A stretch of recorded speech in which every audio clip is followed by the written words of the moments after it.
তো বন্ধুরা আজকে কিন্তু আমাদের এই বাগানে একটা গাছ লাগালাম, যেটা হচ্ছে ফুলের গাছ।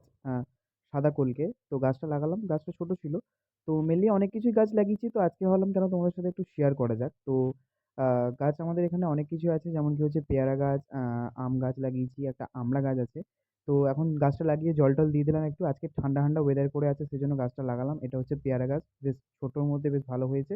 আর এটা হচ্ছে বেগুন গাছ আমাদের। তোমরা বেগুন গাছ কারা কারা দেখেছো অবশ্যই কিন্তু জানাবে। এটা হচ্ছে বেগুনের ফুল।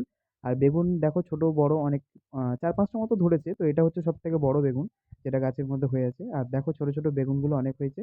তো গাছ তো অনেক কিছুই লাগিয়েছি, এবার শুধু বড় হলে হয় ভালোভাবে। তো ফুলের গাছ লাগিয়েছি, আম লাগিয়েছি, পেয়ারা লাগিয়েছি, আর কিছু শাক-টাক লাগানো আছে। যেমন হচ্ছে পাট শাক, লাল শাক। তো আমি বলব এই গরম থেকে অবশ্যই বাঁচতে তোমরা কিন্তু বাড়ির আশেপাশে অবশ্যই কিন্তু গাছ কিন্তু লাগাও। মেইনলি গাছ লাগাও। তো চলো দেখা হচ্ছে অন্য কোনো একটা শর্টসে।